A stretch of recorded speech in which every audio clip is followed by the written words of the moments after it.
All right, we back at it. Homegrown Radio, Chuck Dizzle, DJ here, man. This is Worldwide. yeah. Oh yeah, worldwide. Slink Johnson up in here. He said DJ Head has to, you know what I'm saying, make sure he says worldwide because it's more than just West Coast at this point, man. Slink, well, you more than a homegrown homie, man. You a staple out here in LA. You're a fixture in the culture, and it's an honor to have you on the Homegrown Radio show, man. How you feeling, bro? Man, I'm feeling great, man. Thank y'all for having me. It's good to be up here with some real players. Like I was telling y'all, man, you know what I'm saying? You guys drive the culture, and I appreciate that because, you know, a lot of players, when I say players, I mean people in this game, in this entertainment, you know, rappers, singers, you know, artists, they going to come and go out the spotlight, but you guys stay there driving the culture, you know what I'm saying, keeping it cracking, letting the people know what's fresh, letting the people know what it is, and, you know, real ones appreciate y'all, man. Thank you so much. Yo, I Slick, appreciate that, dog. it's so funny, Slick. I was gonna actually start off by saying the same thing about you, man. In terms of like we see what this world is as far as quarantine, you know, COVID-19. One thing that I didn't worry about, or one person, one of the few people I didn't worry about was you. When it comes to like stand-up comedy, and you know, I know things look different, but you one of somebody that you always figure shit out. You know what I'm saying? I've seen the upgrades to the equipment. I've seen the things that you've been doing, maneuvering through this quarantine. When shit first popped off, was it something that worried you, or did you already know, like, oh no, I got different avenues to make shit happen either way? Absolutely. I was worried, bro. I mean, I'm human like everybody else. And you know that when the news came out, it was damn near like propaganda that had everybody spooked. Don't go Right. outside, don't breathe the air, you gonna die. Yeah. So, you know, again, but your boy just had to figure it out, man. You know, we just had to figure it out. Life goes on. And, you know, I'm glad I thought early in the quarantine about the idea that this is a sink or swim time for a whole lot of live performing people, a whole lot of live performance artists. You know, this is sink or swim. So you got to get in where you fit in. And, you know, just being a gadget geek, a nerd, a gangster ass nerd, you know what I'm saying? I always like the equipment and stuff. So I'm always play with it and just try to do things I can to stay ahead of the curve, you know? No, absolutely, man. And I said, like I said, I've noticed it. I've seen that, and even something as unique as doing like I've seen you doing something live with the fans, doing autograph sessions. Like I feel like people don't take something that's so basic and run with it with that idea, that concept, man. Talk about a couple of other things that you got going on, man, as far as like engaging with the fans, because I feel like you do that in a unique way where people they know it's a Slink Johnson thing. You know what I'm saying? Yeah, well, you know, Chuck, I got a mentorship program for the young men, you know, because I know they mamas. And I just try to make sure that, you know, I want to, you know, these little niggas to know that I know they mama, and I try to teach them some morals and values and standards because niggas know your mama. You running around here acting like that, man. And you know, your mama, she was real particular back in '94, man. You know what I'm saying? Hey, you know what's fucked up is he probably telling the truth. No, ain't no. It is You know the what truth. I'm saying? It Like is the truth. that's what make it bad. Like that's what make it bad for somebody else. I was looking on your page, Slink. Somebody DM'd you and they was like, "Yo, like I know this is jokes. I know this is funny, but nigga, you right. My mama is a hoe." Hey, Oh, man. bruh. Hey, Chuck, but the thing about it is that don't make them bad. You know what I'm saying? I think I thought about all the crazy times I had as a youngster in the '90s, coming up in the early '90s or whatever, and the crazy shit I did, crazy people I did crazy shit with, and we're all parents right now. You know, Yeah. and that's just crazy. It's just crazy to think that this good suburban soccer mom used to be just a no limit soldier back in '99. She was really about it. You know. I know that's got to be a wild thing to see. Like you said, man, when it comes to like just encountering people, you've seen people from all walks of life, man. And I think that's the beauty of the profession that you're in. You come across so many people, and you're a lovable person, but at the same time, you can break shit down where it's like, no, like I know it's not a bad person, but nigga, this is the truth. Like your mama, you know, I know your mama. I know that bitch. I mean, Hey, I first saw you do that on the 85 South show. Was that something that just spurred a moment that just happened, or was that like a planned set that you kind of knew, like, okay, I can run with this? Because it again, something that I see you do all the time. You take a concept and you run with that shit. And I love it. And it seemed like, just from the outside looking in, it seemed like it was a spur of the moment thing on the 85 South show. I don't know if it was something that predated that, but it seemed like it was a spur of the moment thing on the 85 South show, and just kind of went from there. It actually was, niggas know your mom. I mean, it's something I've been saying, you know what I'm saying? I talk shit all the time, but I think the 85 South show, because first of all, I was high. I was high as a kite, and I was stuck. I was really tripping, like I was high as a motherfucker, man. I didn't really feel like I was stuck. And I was just, spitting some shit I always talk about, but it kind of, from there, motherfuckers started gravitating to it, and I just kind of just started playing with it more. And, I kind of like that style of comedy. I don't know what you would call it, but, observational or whatever, historical or whatever. And I just really had to take it back to LA, just knowing coming up here, this is the area I know. And I think people really started to take it to it when, you start naming LA landmarks and certain things, they, that jog their memory, Yeah. Nah, Hey, that's hilarious. Something I always wanted to ask you is, has anybody ever confused you? Has anybody ever actually thought you was Jesus? You know what though, Head? I'm gonna tell you the truth. I don't want to say that them people thought I was Jesus, but I had a few that really acted like it enough to make me feel like, damn, are you all right? You notice the character. Yeah, you taking this too far now. Come on, stop. Like asking you to like bless them with rent money, or yeah, hell yeah. And they'll do it jokingly, but they'll keep on going, which make me feel like, all right, bro, you done said it like, we at a party or something, you done said it like 4 or 5 times, bro. Follow me around. Like this one time, this nigga followed me around, bro, and just kept bowing and just like, Jesus, let me watch your feet. Nigga, if you don't get your ass away from me, man, where your mama at? No, but I think that's something that speaks to the character, though, man. And again, gotta give you credit for that, because when all that went down as far as Black Jesus, like you ran with that, and I do want to speak on that, because from my understanding, that was a bit that you started on YouTube, right? And then that's when not Comedy Central, the channel I'm trying to think about, but that's when they reached out to you to actually do that. Well, it looked like that, and I appreciate it. People think that was the case, but no, I actually had done a couple of sketches with Aaron Magruder prior to that. Aaron Magruder is a genius. Yes, absolutely. And Black Jesus was his idea. Okay. But he didn't give it to me, but he gave me the opportunity to play it out, and there was no script. So he let me get off my interpretation of Jesus. So that's why a lot of people might think that I created it or whatever. But no, I didn't create it. I was just given the creative freedom to bring what I thought, my version of Jesus to the world. And it started off as a sketch. Yep, it started off as a sketch with the Super Rumble Mix Show. That was Aaron Magruder's idea, Aaron Magruder's project. And it sat on the internet, kind of cultivated on the internet for like 6 years, bro. And next thing you know, like that was like 2008, 2013, I got the call that we was going to shoot the pilot. In 2014, it made it on TV. That's crazy. Did you ever get any like serious backlash for portraying something like Jesus? Hell no, man. They were talking about it. They always talking about it on in the publications when it was new and it was the hot new thing.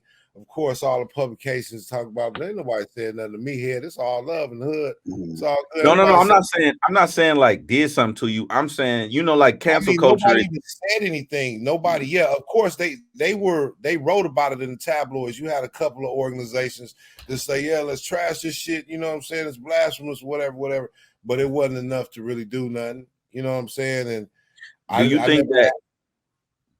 you think that anybody like the way I look at it, right? Because we had Black Jesus up at Homegrown. We had you right there up, like we had like a household right above the studio.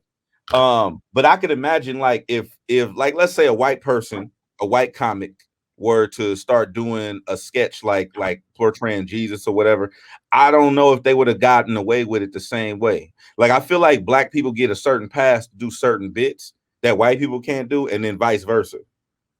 Absolutely, I agree. But you know, it's hard to say. It's a certain soul. You know, black people, we got our finger on the pulse of entertainment, on the pulse of society. So I believe we are going to be able to get away with a lot more because again, we got our finger on the pulse of society. We drive society. We everything. So as far as us being able to do shit that we get away with that they don't, and vice versa, yeah, I agree. But it's not much that we can't get away with that they can, I think. Have you ever written a joke or a sketch and be like, nah, that's too much, that's too far? All the time. He thought about it too. He got one. Hey, share one of those with me. Give me one. Just give me one. If it's too crazy, we'll bleep it out. Hey, don't die before. Hey, well, don't die before you give me the joke. I don't know, man. I don't know. Nigga, how did the beautiful baby take her mother's breath? How did the beautiful baby take her mama's breath away?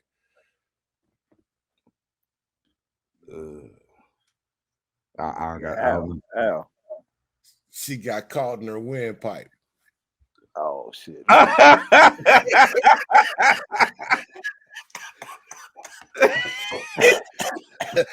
was safe too. That was safe. That was safe. That was safe. Hey, that was Slink. Right. I'm sorry, my bad. I don't know what I was gonna say. Nah, you good. Now what I was saying, like, because we were talking about this off air, like, you know, I was having a little technical difficulty and shit. You was like, man, look, just because I look like this doesn't mean I know what the fuck I'm doing, man. So was social media, was equipment, things of this nature, was that something that was always the interest of yours earlier on, or was it something that was kind of pushed on you? No, that's something I always loved. Gadgets, technology. You know, I come from the era, man, where you know the era that ushered in all this technology and video games and stuff. So you know, I dreamed of having TVs on the wall and tiny personal gadgets and electronics. So I'm learning. I mean, I take to it. I'm no expert at all, but I got some homies my age that these dudes can't even work a Casio watch. It's like, yeah, what the fuck? What is going on? And I'm always interested in that because a lot of people take to it, and a lot of people are like, nah, I'm cool. I get somebody to learn, do that shit for me. And usually when you see people on that end, it's harder for them to adapt to the thing. With now social media, things change every 3 months. You know what I'm saying? So it's like you have to kind of be up with that. And I think you do a good job as far as taking to that. Absolutely, man. I just pay attention to what's going on as far as that, man, and just try to find. It's crazy. It's crazy because I'm trying to navigate social media, man, and keep your integrity. It's quite a challenge sometimes, man, because you know what I'm saying. Your boy want to stay relevant, man. I ain't been on TV in a couple of years, man. So I just try to stay doing things, pushing the culture, and staying busy.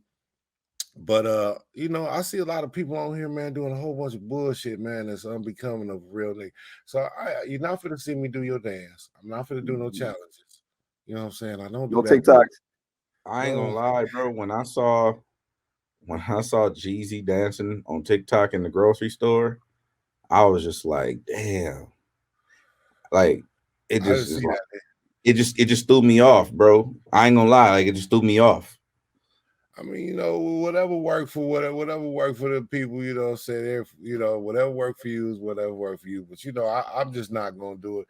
And I just told myself, I think about a lot of shit in regards to, my comedy and my career. And I'm like, damn, what can I do? I look at a lot of people making some amazing moves, and shout out to everybody for doing that. And I be thinking like, damn, what can I do? You know what I'm saying, to get my shit cracking, what can I do? And then at the end of the day, I just think about my good boy Teddy Ray, and I just think, man, I just gotta keep being myself and letting them come to me. You know what I'm saying? I'm not gonna put on a tight ass bow tie and we dance with a goddamn umbrella. You know what I'm saying? A motherfucking rubber ducky. I'm not finna put on a wig. I mean, I already did with Black Jesus, but I'm not finna put on a wig and act like, you know what I'm saying? Not act like a woman. I'm not gonna do all that weird shit. It's gonna be me, man. Let the cream rise to the top, man. I ain't never really you know, I ain't never really had no problem you know, being me, man. So I'm just gonna let be me and let people come to me, man, and just learn this social media and this, you know, these little gadgets and shit, and stay on top, because it's about looking good. You gotta make your shit look good, man. Right. You see my shit look good. You see Bro, the lights, nigga. Your shit look. Now you look like virtual reality, dog. Bro, You like I ain't gonna right lie. here. I did not expect your shit to look like that. Like I was like, oh, Slink finna be in the car, rolling a blunt. You know what I'm saying? Nah, man, I tell all motherfuckers right now, man, you know, you better get in when you fit in. People be talking about, oh, man, when this shit get back to normal, I'm gonna do this, I'm gonna do that. It's not. This is the new normal, nigga. Yeah, hey. And they're not gonna say, hell, no more masks, everything back to normal. Concert tonight, bar and for brunch. They're not gonna say that, nigga. You better start, you know, getting in where you fit in. And I tell all my content creators and musicians, actors, all that shit, man, you better jump on it, get your digital game up, and get cracking, man, because this shit is gonna be weird for a while. Hey, you brought up something I want to ask you. You brought up something earlier about the portraying of a woman, right? Has do you think that there's some truth to the legend that they make all black people dress up as a woman at some point to get on in Hollywood?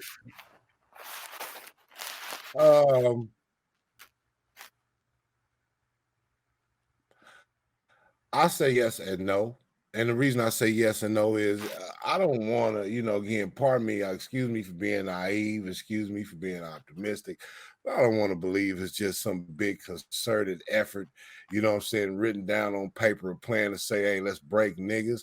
But I do believe that there's some very, very powerful people, very powerful gatekeepers that enjoy that sick shit. I do believe that, and there are a few select very powerful gatekeepers. Yeah, they do. They get a kick out of seeing a brother. You know, why I gotta be like that, man? You ain't gotta do that shit, man. But you know, again, to each his own. To each his own. God bless them, and everybody finds different forms of entertainment entertaining. So, but you know, it's not for me. Chuck, your thing is rubbing. Oh, my bad. Sorry, hold on. Yeah, yeah, this shit scratching all that shit. I did want to ask you about, like, again, just dealing with content, bro. Again, you do something in a way that's completely on brand for you. I saw you when you auctioning off or taking donations for people to show Staci Adams. Yeah, I got the OnlyFans cracking. You know what I'm talking about? Staci Adams for the young niggas who want to see what a G is, and for the cougars who want to relive some excitement. You know what I'm talking about? You know, I put, you know, I'm into photography. You see me right now, so I'm just photographing my Stacy's myself. You know what I'm saying? Making, you know, the Stacy's is majestic, and the Stacy's is sexy. And a lot of people don't understand how sexy the Stacy's is, man. Your mama know how sexy the Stacy's is. And I think these young niggas need to respect the Stacy's, man, because, you know, they don't respect the Stacy's enough, man. Your motherfucking daddy left, man. Your mama was out here working hard by herself, man. You think she just raising you alone? She just single-handedly doing that? No, she getting help.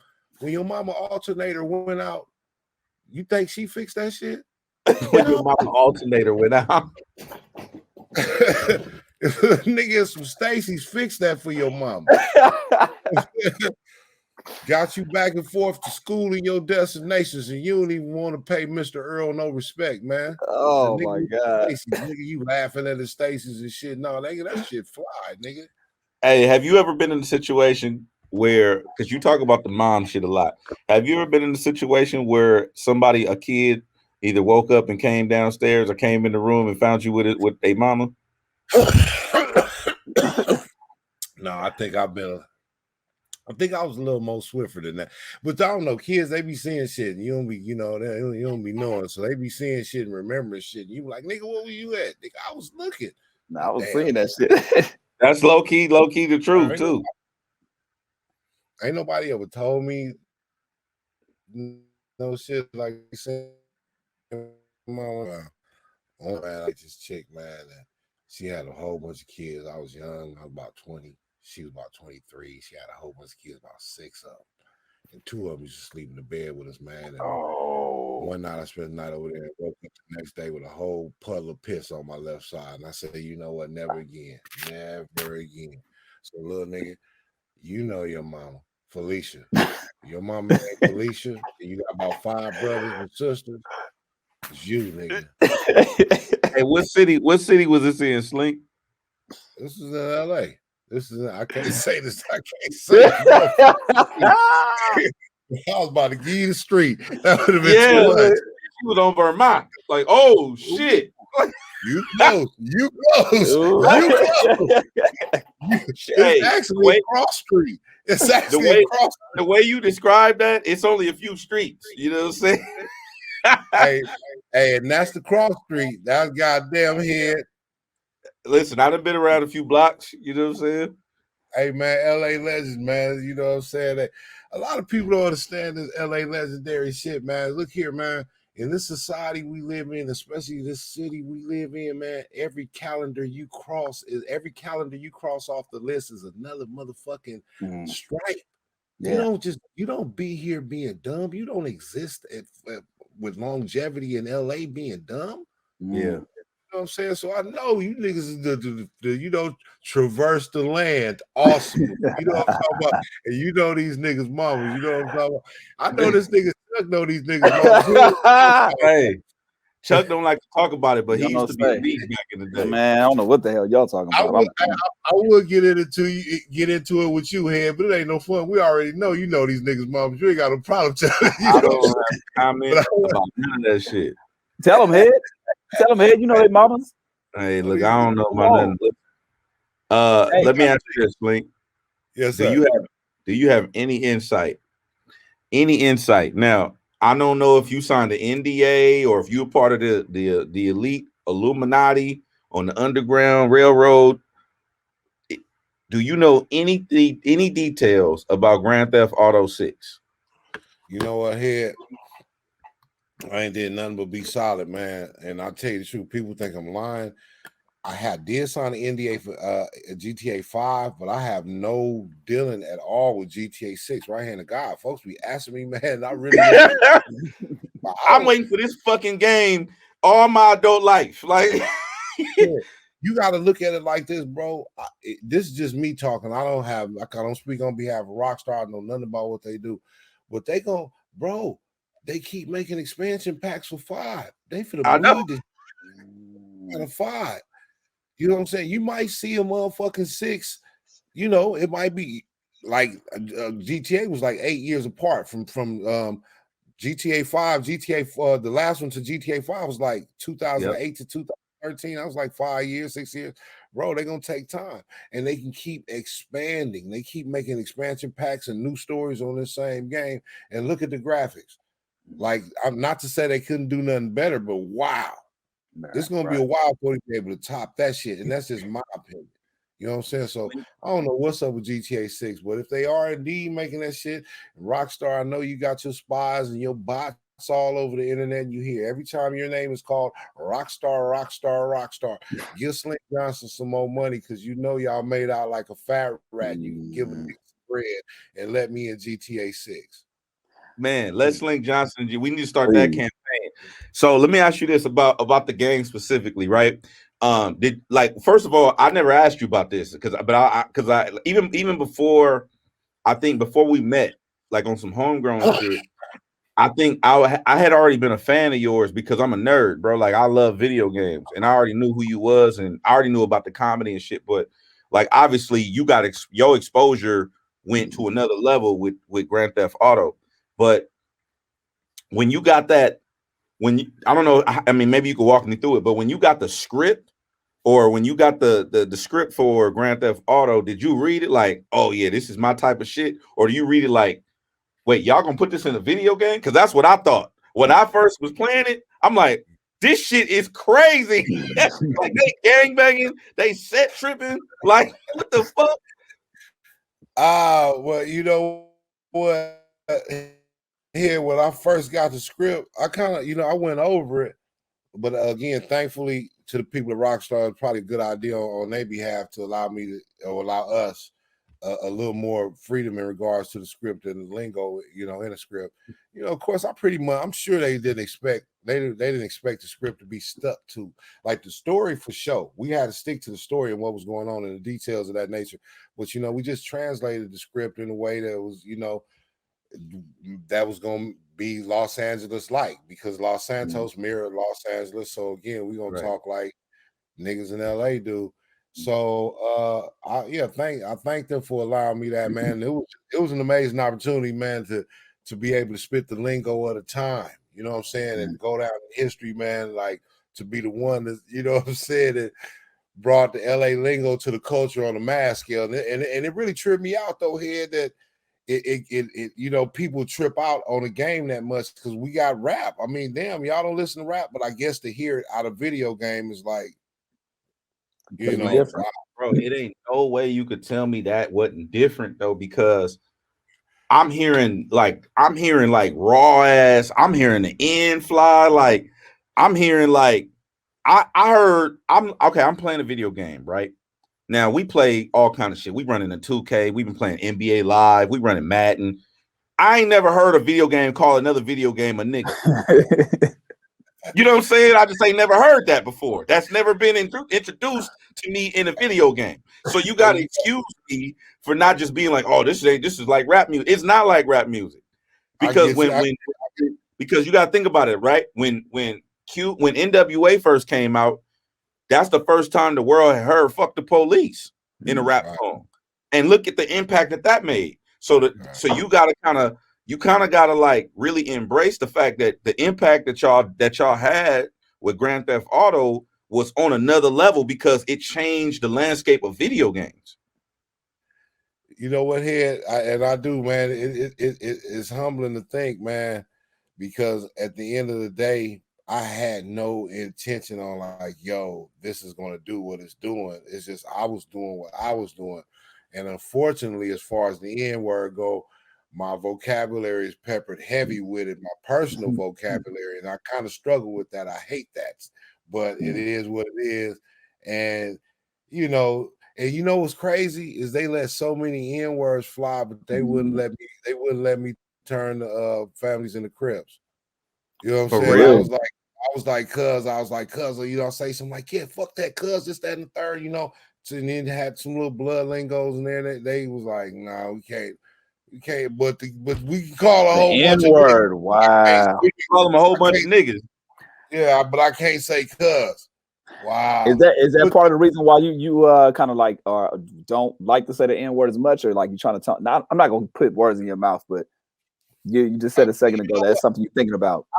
I don't like it as much because again, it's a double-edged sword what this game has done for me personally, because I'm one of the ones that believe like the N-word, when used in when used in appropriate circles, when used at the appropriate time, is a term of endearment. You know what I'm saying? I see Head, I see Chuck. I'm gonna say, what's up, my nigga? You know what I'm saying? To be feeling it right here. Yeah. And then, but you got other people that feel at liberty to take it because it's out there like that. Again, I wasn't the first one to do it. But, again, I did my share of putting it out there and now make, other people feel like it's cool when it ain't always cool. No. You know what I'm saying? So, again, I get a lot of people in my inbox, and God bless them, they be kids, 13, 14, 15 years old. And, man, look, I'm not lying. They be from the Middle East. My nigger, what's up? You're my nigger. Damn. Are you serious? Yeah, man. And it's like, I get it. I get it that they don't get it. Yeah, they don't get it, but they trying to embrace you, but they don't understand the cultural nuance of trying to be able to do. Yeah, I get it. Hey, Slink. It goes so far now where I try to check myself when I do different press outlets and things of that nature. Like I can fly it around with y'all, but I've done press with other people, and I try to, hold that, because I don't want to get to saying it with you, and then, open the door for you to say it to me, and then I'm gonna have to fuck you up. Yeah. Hey, let me ask you this. I had who did I have? TK. I had TK Kirkland on the show, right? And I asked him, I love TK. And I asked him about the N-word. Remember when Michael Richards from Seinfeld went on his nigger rant at the Laugh Factory? And do you ever feel like it is okay for another comic to use it, not in a negative term, but to make reference to a joke? Like, and let me preface that with something, because I always felt like when I talk to comics, right, comedians always feel like comedy is a safe space for any and all dialogue, right? Comedy has to be the last frontier of free speech, because without comedy, you didn't take away free speech. You don't get good but most comedy is rooted in truth, right? The best comedy. So when it comes to comics that are not black, utilizing the N-word within their comedy to tell a story or to reference something, is that okay? You know what? For me, man, being an artist, and I believe in art, I would say yeah, but it depends. At the same time, it depends on who it come from, how it's done, and all those things. All those things are a factor in how it comes off. If you ask me, all those things are a factor, man. Again, there's some white people or non-people of color who are very in tune and in touch with us that don't use that word, don't have to. We got our own partner, Joey. You know what I'm saying? Joey grew up in the wood with us from day one. I remember that dude from I was young. And Joey never felt like he had to use that word, and I ain't never heard him use it, and he gonna remain the same. But I feel like a cat like that, if he wanted to, I wouldn't bat an eye to it. Because again, I know him personally. Now again, he was a smart dude. He might not go out in public saying this to other people, even though he doesn't say it. First and foremost, he never said it to me, but I said if he wanted to, he could.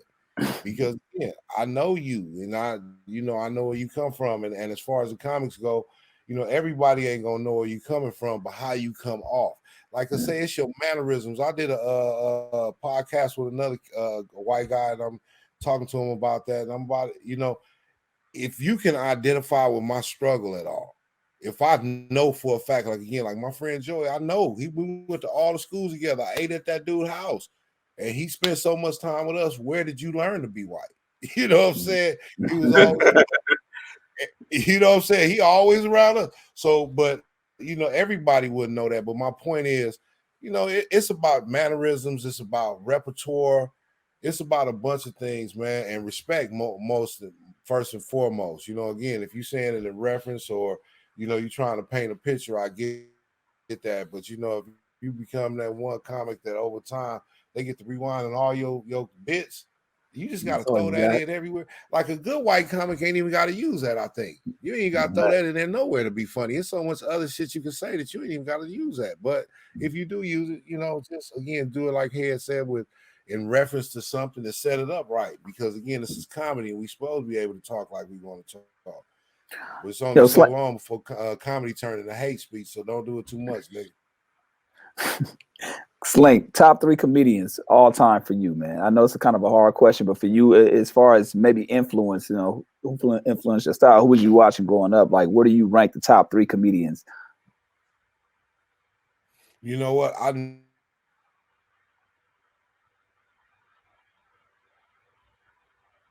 That's it, man. I think we lost you, bro. Yeah, we lost. Oh shit! Right. Are we there? There we go. Yeah. You cut out. Top 3. Yeah, I see my end. I got to pay my Spectrum bill. They like, nigga, we see you on Homegrown Radio using all that bandwidth. Hey man, your shit going again. Yeah, they know. Hey, your shit going again. All right, there you go. You back. Using all that bandwidth. Eddie Murphy, Rich Pryor, Red Fox. So Eddie Murphy number 1, Richard Pryor number 2, Red Fox number 3. It's like a triangle. They can turn at any given time. Got you. You know what I'm saying? But I'm gonna say the comedy Godfathers for me, because Eddie was the first one. I think that was Delirious. Whichever one was the first one, that was the first time I looked at a comedian and said, "That's dope." And I looked at it as a position of admiration. Like, damn, man, it must be fly to be that guy. You know what I'm saying? Right. Hey, have you ever done? I mean, obviously, you probably done stand up in front of loved ones, family members, parents or whatever. But what was that first experience like for you? Because I remember when I first started DJing and rocking clubs, my mom came to one of my first event, and that's the first event she ever heard me cuss and like hype the crowd and shit. And when I got to going, she was like, "Who is this person?" Right? Have you ever had an experience like that, like with a family member, maybe an auntie or grandma or mom or something? Well, my mother hasn't been to any of my stand-up shows. She's seen me do it enough here and there and everywhere. She hasn't been to any of the shows. But every time, like the first time I say, I don't know, man. Like the first time when somebody else called her and told her something, that's like, that's a moment similar to that. Like, damn, nigga, like, boy, you really? Like, yeah. Your son raw out here, nigga. But it probably it been a lot of moments, here, and I've been, again, this game is about a whole bunch of little small victories, man, that leads up to bigger things ultimately, but it's a journey. And in my journey, I did a lot of, like, again, I got my first record deal and I go right up in the magazine and my mom, those things like, oh wow, so it's just been a lot of stuff, man. But I think I did a stand-up show. Okay, I did do one show for the Waterkeepers Alliance, whole bunch of white people. One of the Kennedys was in there. My mom was awestruck because we was right there at what's that on Vine across the street from Capitol? The one Ivar. No, Ivar, is it? Okay. What I think it was at the Ivar, man. And it's fancy dancy. They had the damn cameras out there, all the white people and the hors d'oeuvres, and my mama was there. She was happy, took the picture with the Kennedy. She was proud. You know what I'm saying? Yeah. It was a good moment. She like that. She was happy and shit. You know what I'm talking about? I said, remember all them times you came to see me in YA? It's paying off, mama. It's paying off. So a lot of people may not be familiar. You spoke about, signing the record deal, being an artist, man. Slink Capone, the early days, the rapping. When did you know, or for you, pivoting from that moment to do comedy, and how was that transition for you? Because there's a lot of artists out there that either don't know when to pivot or know when it's time to try something different, or are just stuck in one lane. You know what I'm saying? I feel like that benefited from you to be able to kind of do something different as well.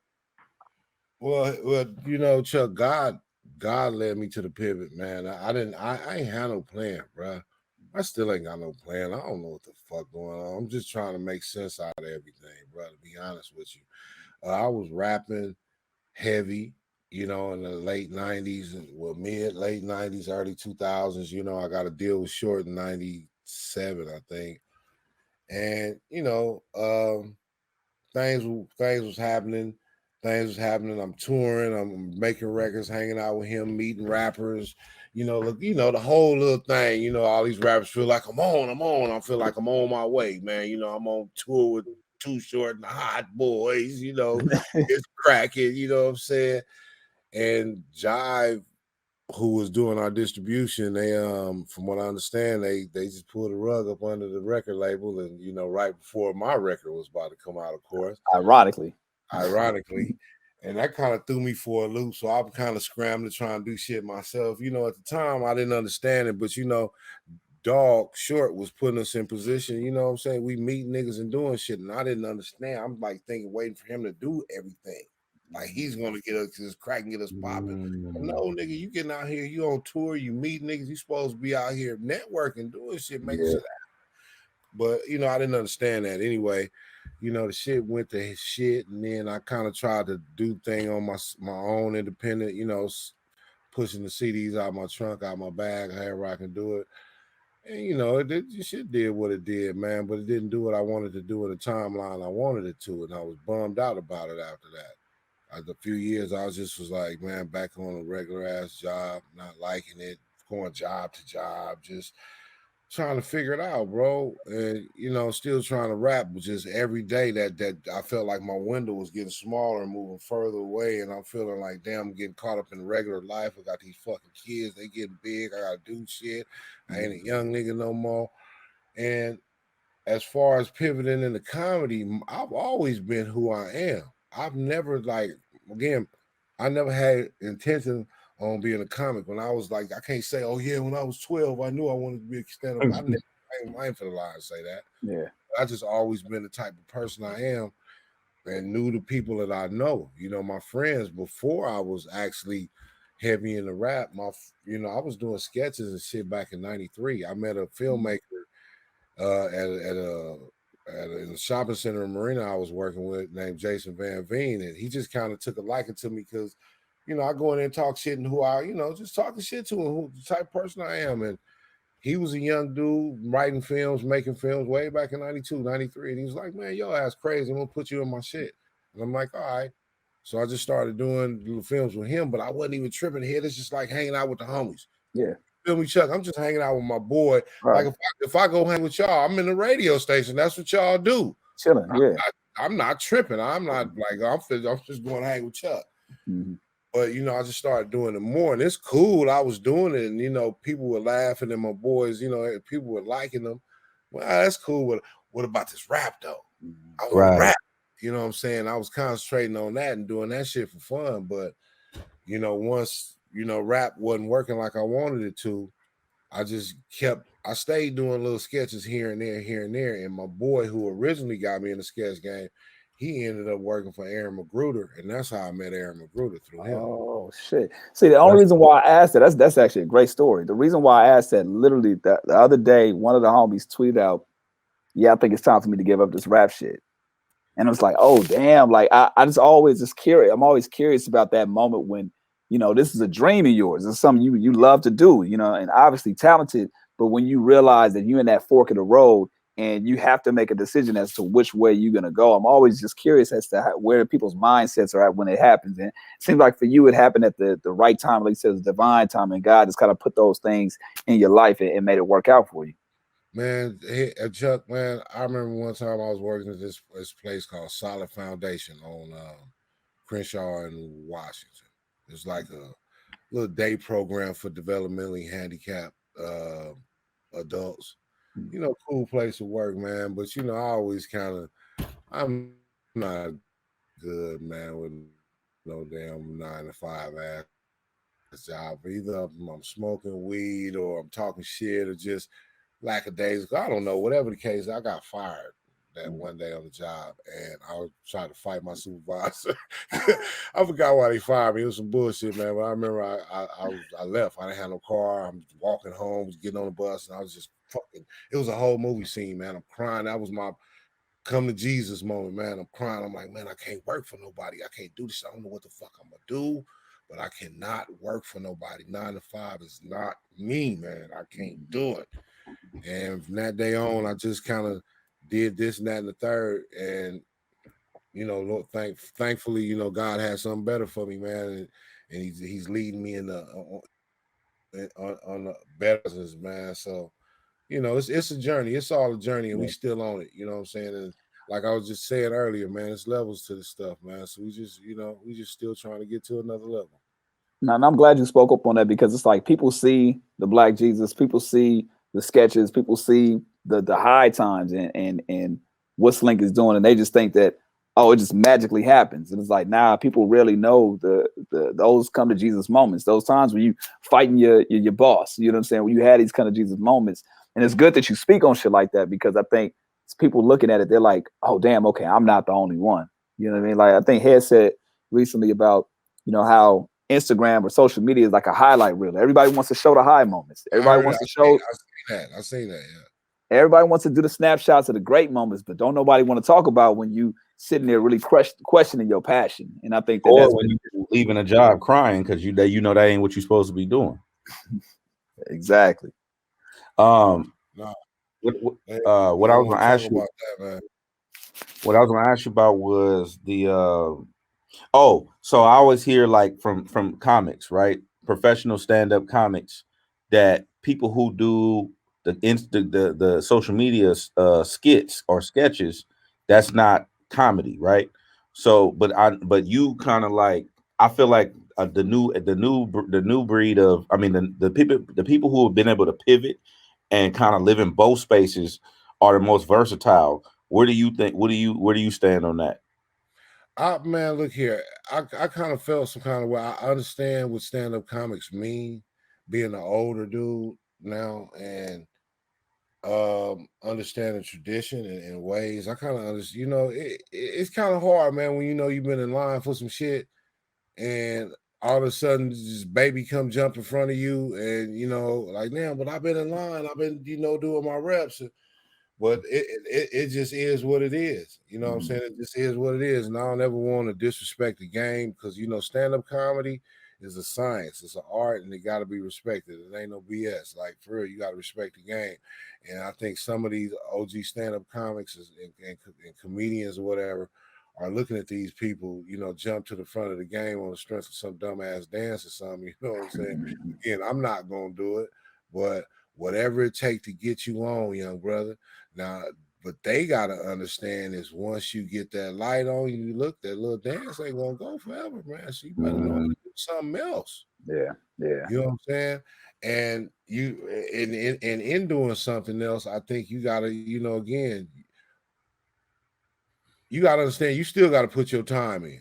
Mm-hmm. You still got to put your time in. You might get thrust to the front to a prime position fast, but if you're not putting your time in, you're going to get trashed fast, man. Like But it's more effort. Does more effort go into writing, let's say a 5-minute set versus doing a full sketch on for 60 seconds on Instagram?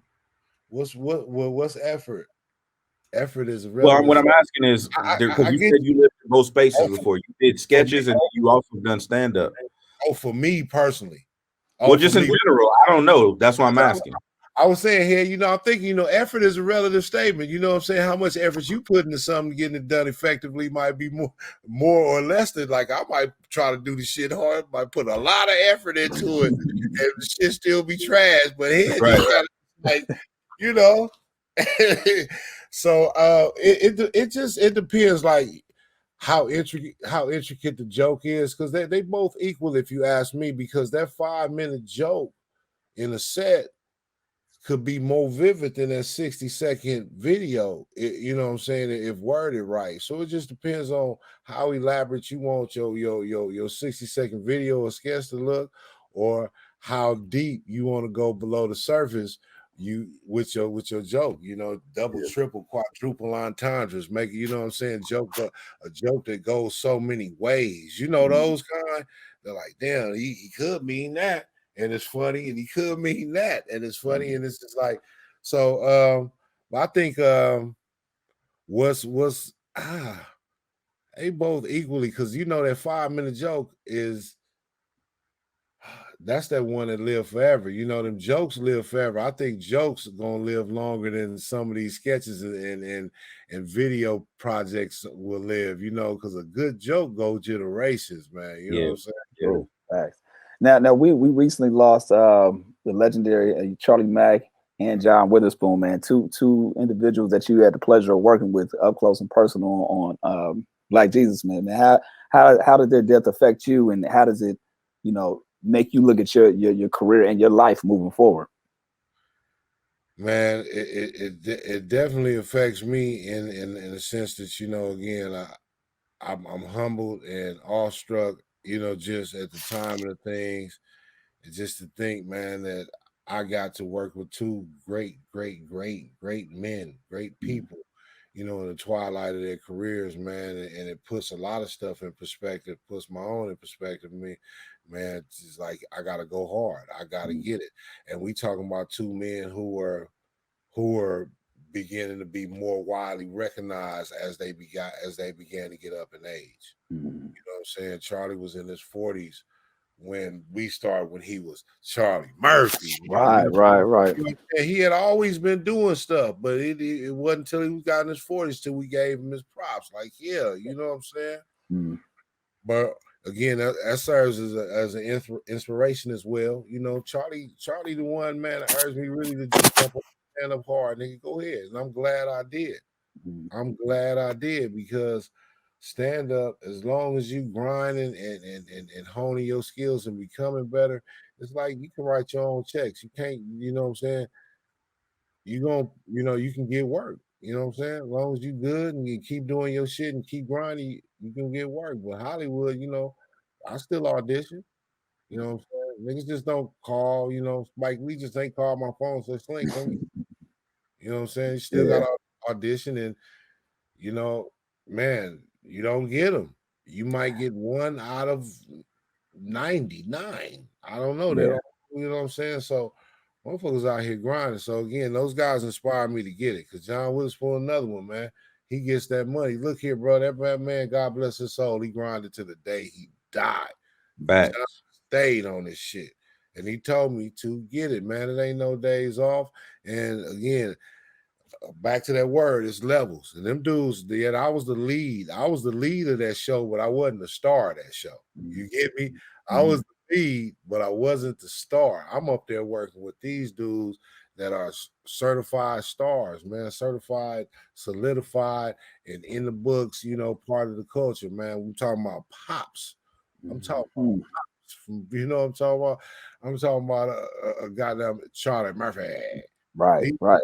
Geez, I'm working with, man, and they telling me to stay grinding.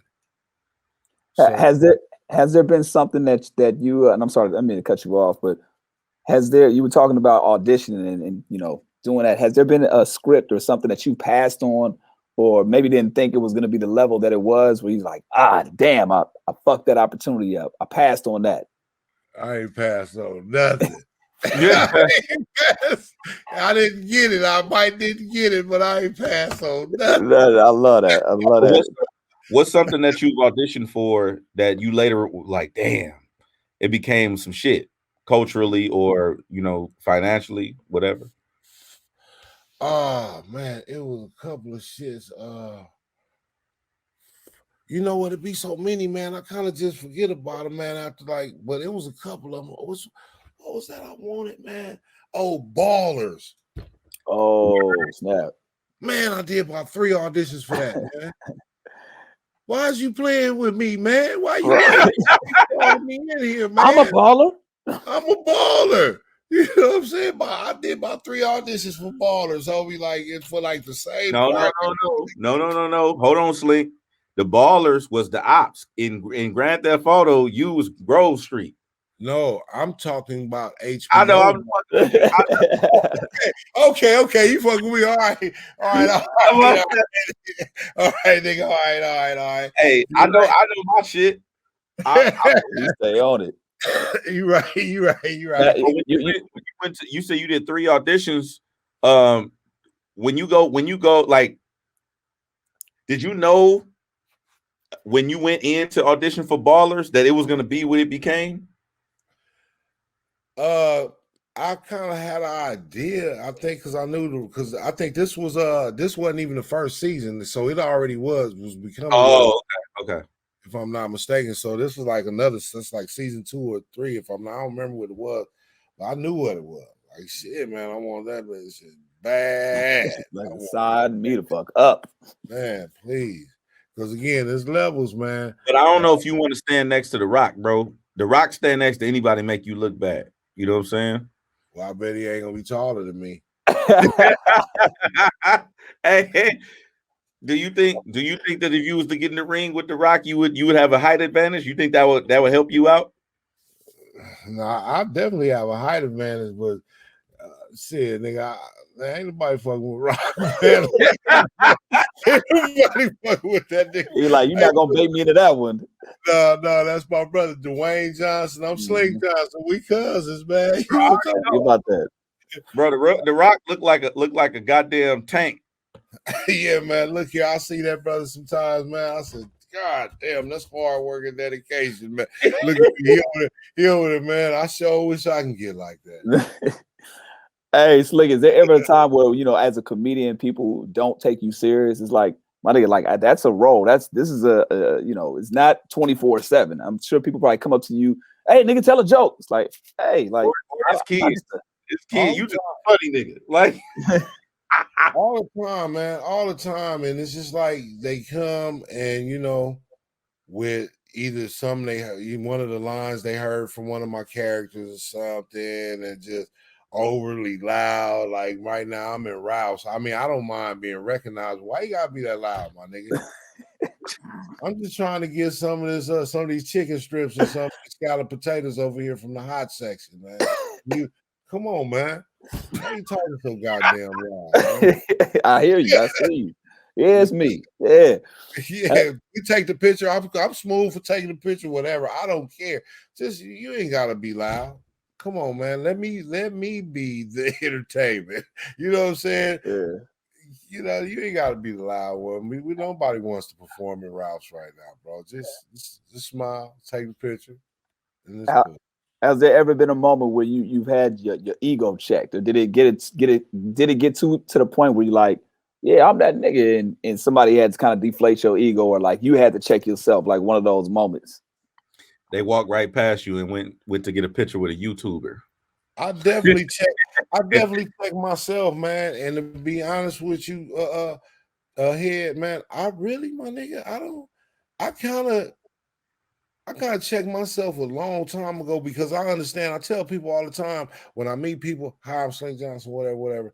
And then somebody else say, oh, he's just Black Jesus. You ever seen that show? And they be like, no, I ain't never seen it. I don't trip, bro, because I feel like I don't expect everybody to know me. I really don't. I do know this. I'm no longer anonymous. I'm sure of that, but I'm not a celebrity. Correct. I'm not a celebrity. And I tell motherfuckers that all the time, bro. I'm not a celebrity. I don't expect you to know me, and it's cool. And you don't. When you do, it's cool too. And I just know I'm not anonymous. I can't go around there just doing crazy shit, because I do know people are watching. So all the time, people see me and they don't always say anything to me. So I know I'm no longer now. I can't just go out here creeping and doing crazy shit, stupid shit, because I know people know who I am. But I just don't expect. I don't walk in a place like, "What's up, nigga? Black Jesus in the house. Let me, I don't do that, man, because that's a quick way. I don't like feeling deflated or have to check myself. So that's a quick way to have to do that. So I just be chill, man. And if you know, if you don't, you don't. I don't lead a conversation with that. Hey, what's up? I'm Slink John. I don't go to clubs and doing that shit. That shit is weak, man. If you know, you know. If not, I don't need to be here. Cool. Have you ever been in a situation where you were on a lineup, or you were playing a club or something like that, a comedy club, and you just like, you know what, I'm not going on after this person? No. I go where they put me at, man. I just go. I felt sometimes like I've never like switched my position. Wherever they put me, they put me. I ain't never went like, damn, that nigga ripped it. I don't want to go behind him. I mean, but I have went behind a bunch of dudes that ripped ass, man. Hey, who that you went after that tore it up? Teddy Ray. Teddy Ray. Look here, man. If y'all don't know, man, y'all know. But if the people listening don't know, I know a lot of people in LA heard of Teddy Ray, and a lot of people listening probably do. But if you've never heard of Teddy Ray, please look up comedian Teddy Ray comedy, man. One of the funniest dudes I know, man. Just unabashedly, unapologetically sincere. Check this dude out, man. Very authentic, man. I love dude, man. It's something sincere about his comedy. Just so relaxed, and just him all the way, man. And Teddy, I had to go like Teddy. Me and Teddy, a lot of times we do when we play clubs together, or they put us on the bill together. It's either he'll go before me or I go before him, whatever we decide. And there have been times I had to go behind him, and it's like, It's kind of tough. Yeah, it's a little ugly. You know what I'm saying? It's so ugly, man. Because Teddy's a beast, man. Teddy's a beast. Is there any truth to like LA comedy versus, and not on the East Coast, West Coast type bullshit, but like the landscape in LA comedy? How's it different from everywhere else? Do you feel like it gets recognized as it should, or respected as it should, as far as the whole landscape? I don't think, when you say recognize, I don't think so. I really don't think so. Considering that LA is the entertainment capital of the world, you would think that more light will be shed on its comics, its native comics, and the comics that speak the voice of LA. No, so I don't think it's recognized enough. But LA comedy is just like New York comedy in the sense that it's a vibe of its own. New York comedy is, it's a different, it's a different vibe out there. They got a more, we've all been to New York, man. So you know how it is out there. They're a little more fast paced than us. Not to say that LA is slow, but they're a little more fast paced. It's a different frequency. It's different frequency, absolutely. You know what I'm saying? And but LA comedy, man, I don't know. It's just so many kinds because LA is just so many places. There's so many different LAs for people. You can live in the valley. True. That was Teddy Ray talking about that. I was just recently talking about that with my boy. He's like, you can live in the valley and live an entirely different experience than somebody in Wise. Yep. They're both LA. You know what I'm saying? So, LA comedy is just so wide. You know what I mean? I'm glad you mentioned Teddy Ray. Are there any other comedians out here in LA that you feel like people should have a shine on or should search up? Because I think that's one of the things that can improve as far as getting the word out there. That's something that we love doing on our platform. You already know about how we do it homegrown. It's like really shining the light on and showcasing on talent, man. So are there any other names that you can mention out there that people need to know about? LA niggas. Brent Taylor. God damn it, a Scruncho, of course. You know what I'm saying? Scruncho's an LA staple, real LA brother. What's my boy name? Screw, my boy Roy Rice, Screw the Rules. LA Comics, Bubba Lowe. You know what I'm saying? I mean, we got stories to tell, man. We don't get to be dinosaurs being dumb. You know what I'm saying? And in flipping all them calendars, you get a lot of stories and a lot of ill life to share. You know what I'm saying? So, LA Comics, man. Dewan Brown, very funny brother of mine. Man, bunch of when you talk about LA, I just wanted you to throw some names out there because again, for people that may be tapping in, they may or may not be familiar, but I always like doing that just so people can get familiar. I mean, we do it on the radio side with the artists and just people that are out there. We just like to try to say a couple of names so people know. But get familiar and get ahead. Let's say get familiar and get ahead. Because out of the names I mentioned, hopefully all, but I'm for sure some of them is gonna be. Be there. So y'all rewind this tape, be like, yeah, Slink said it. Yeah. I was just following him right now while he was talking. Yeah, man. It's a lot of funny dudes, man. Again, and the thing about this comedy and entertainment, I don't think people really be tripping on, man. It's so vast. There's so many people out here. If you just go scratch further beneath the surface, there's so many people out here been putting in work for years and very, very funny, very seasoned, very more than adept to do it. You know what I'm saying, to rock a crowd that's not getting the light that they deserve, man. And thank y'all, Homegrown Radio, because that's all y'all been about. Man. And you know what? A whole bunch of people I see come through Homegrown hit. I wonder why. Hey, man. Hey, we got to give you your flowers too, man. You were part of the network at one time, man, with the Rehab Radio Show, and I can't thank you enough for being a part of that show and uplifting the team and just being around and being dedicated on top of it. I think that's one thing that I learned from you throughout that whole process. Not that I didn't know before, but I got a chance to see it up front. You were dedicated to doing that show, and it meant a lot to everybody in that room when you came through and pulled off what you did, bro. Man, I love Rehab, and just again, Y'all motherfuckers don't know. I look at y'all the same way. You know what I'm saying?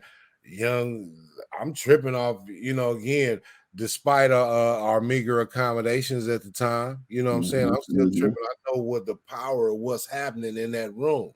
Despite the location of what it was, I know what was happening in that room. And I knew the people I was in there with. You know what I'm saying? And the banner I was under. And it was, again, it was more than an honor to be part of it, man. I thank y'all brothers, man. I had fun doing that. Yeah, man. Every Tuesday night. Yeah. I look forward to it. And we're gonna get it going again. And when y'all gonna let me be your correspondent, man? You know what I'm saying? I'm ready. I'll be out here in the street, man. I'll be out. I want to use you got the mic with the little what's up with the little pack, like, yeah, what's up? This is Slink Johnson. We here for Homegrown Radio. Niggas mamas is out here cutting up. Yeah. We might got to put something together, dog. Like some real shit, because there's so much, like you said, there's a lot to get through, and if people don't know about that's out there, man, it's a lot of opportunity. If us being in this position to be the new night show in LA, is we definitely try to make some strides, bro, because you've seen it, from where we came to where we at right now, and likewise, homie. Man, we get cracking, man. Let me be your one. Look, man, I get out here with my cameras. And you get me there where I need to be. As long as I can say your Homegrown Radio, let me in. I be, wherever, the hood spots and shit, whatever. I had the cameras out. We be talking with Homegrown Radio. We out here, man. We talking to Buckethead. Flavor, man. Hey, real quick, Slink, before we wrap, we always do this, man. The year can't end without Slink Johnson doing what? This is your chance to manifest some shit that you probably are working on, some things that you want to do, make happen, but the year can't end without Slink Johnson doing what? The year can't end without Slink Johnson. The year can't end without Slink Johnson. Oh man, you got me. That's a good one, man. God, that way there, man. Chuck, man, fuck you, man. That's a good one. Head, man, when you in on that one, Head had another one though. Head had another question.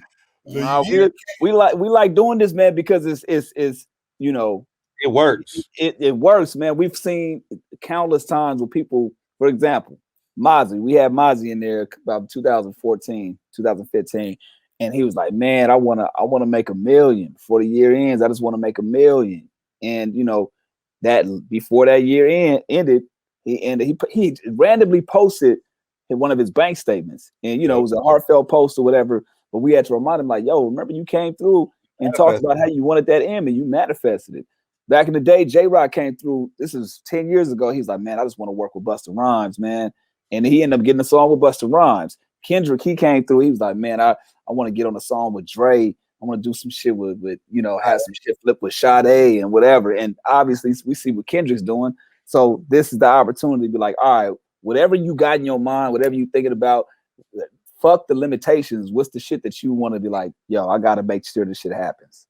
Ain't no limitations. So, when you asked me the question, I thought about money first. But then I wanted to be politically correct and spiritually correct and say something to the effect of, the year not being able to end without Slink Johnson. Honest. Yeah, being honest, the year can't end. It's a compound answer.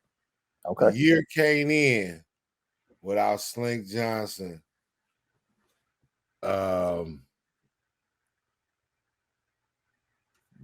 Creating, with a year can't end without Slink Johnson creating a hit show that leads him to be financially independent for the rest of his life and allows him to change the lives for the better for a whole lot of people.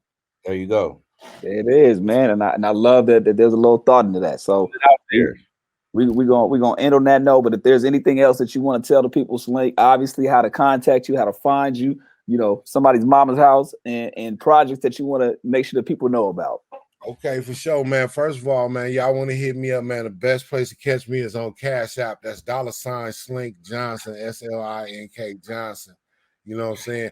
Then after that, you can follow me on all your social networks at Slink Johnson, YouTube included, all your social networks, Instagram, Facebook, Twitter, Snapchat, TikTok, Cameo, OnlyFans. OnlyFans, what's the other one? Clubhouse, all this stuff. Catch me on there. Get with my YouTube channel. Check out my videos. I just dropped a video called Why She Keeps Scratching, starring myself and Daphne Springs and Teddy Ray. Got a couple of shits coming out, man. I got a couple of TV shows, man. I ain't at liberty to speak about them yet because the white folks ain't asked for my route number, but I got a couple of TV shows coming. You know what I'm saying? Shit, man, I got a couple of movies. You know what I'm saying? Baby Gangster's on Amazon Prime right now. You can watch Baby Gangster. I got Kings of LA coming soon. I got another movie called Apocalypse Shit coming soon. And man, yeah, and I'll probably slide by your mama house. You know what I'm saying? I get to go by Long John stores and shit. Think of be the dude that's in the refrigerator drinking out the carton in his drawers. Because I bought it though. I bought that.